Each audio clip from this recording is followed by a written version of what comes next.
Hello दोस्तों, तो कैसे हैं आप सभी। आई होप कि आप लोग बहुत ही अच्छे होंगे। आज फिर से क्लास 10th एनसीईआरटी मैथ्स की बहुत ही इंटरेस्टिंग सवाल लेकर आए हैं जो बोर्ड एग्जाम के दृष्टि से बहुत ही महत्वपूर्ण है। तो चलिए प्रश्न को अच्छे से सॉल्व करते हैं। देखिए प्रश्नावली 3.5 में दिया हुआ है। देखिए क्वेश्चन नंबर 2 का दूसरा नंबर प्रश्न में देखिए पहले प्रश्न को समझिए कि प्रश्न क्या कह रहा है। ठीक है ना, प्रश्न को समझ जाइएगा तो यह प्रश्न क्या हो जाएगा, आसान हो जाएगा। ठीक है ना, तो चलिए पहले प्रश्न को समझते हैं। ठीक है ना, देखिए के किस मान के लिए निम्न रैखिक समीकरणों के युग्म युग्म का कोई हल नहीं है। यानी हमें के का मान ज्ञात करना है।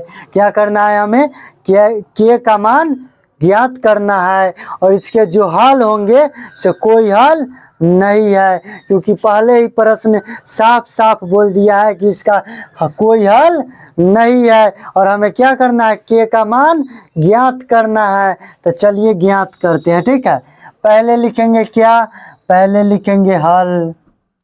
हल तो लिखना पड़ूंगा ना, हल तो लिखना पड़ेगा। ठीक है, अब देखिए ये हो जाएगा हमारा समीकरण 1, ये हो जाएगा हमारा समीकरण 1 और ये हो जाएगा हमारा समीकरण 2।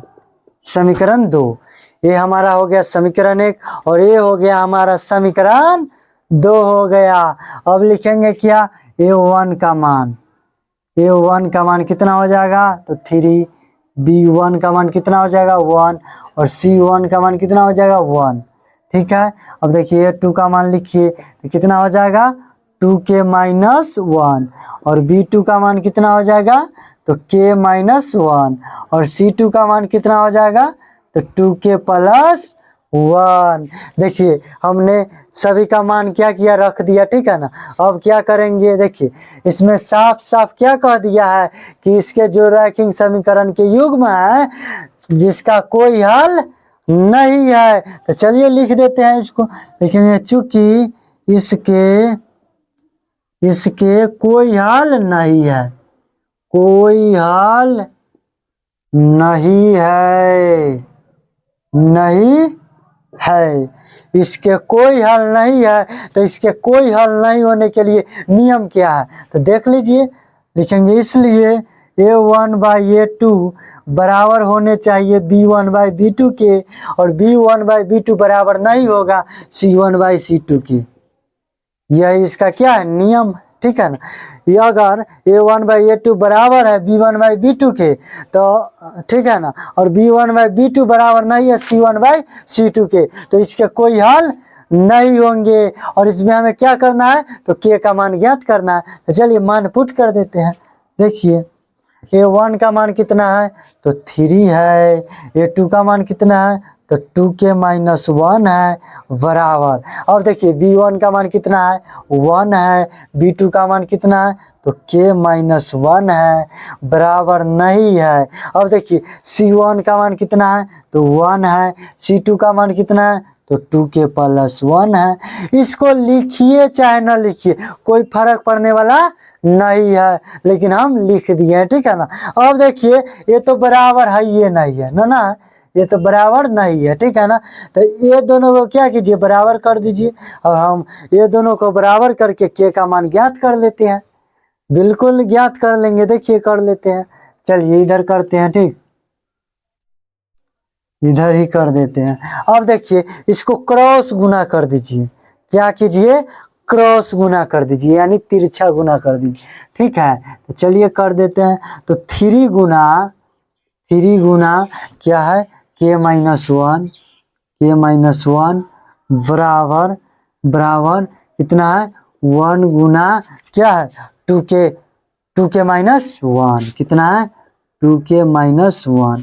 अब देखिए यह प्रश्न क्या हुआ, हलवा प्रश्न बन गया। देखिए अब देखिए 3 में इतना से गुना कीजिए तो क्या हो जाएगा 3k माइनस 3 बराबर क्या हो जाएगा 2k माइनस 1। अब देखिए 3k उधर से ले आइए 2k तो क्या हो जाएगा माइनस 2k हो जाएगा बराबर माइनस 1। अब देखिए इधर -3 है, उधर भेजेंगे तो क्या हो जाएगा +3 प्लस 3।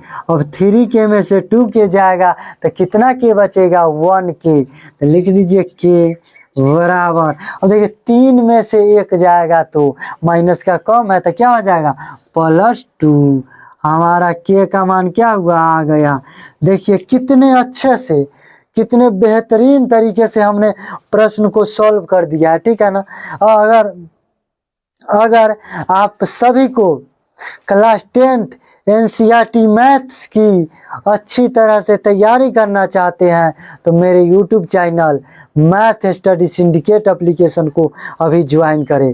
इस चैनल पर सभी एनसीईआरटी मैथ्स के प्रश्न को आसान भाषा में और आसान भाषा में इसका उत्तर दिया जाता है, जिससे कि सभी बच्चे आसानी से प्रश्न को समझ पाते हैं, ठीक है ना।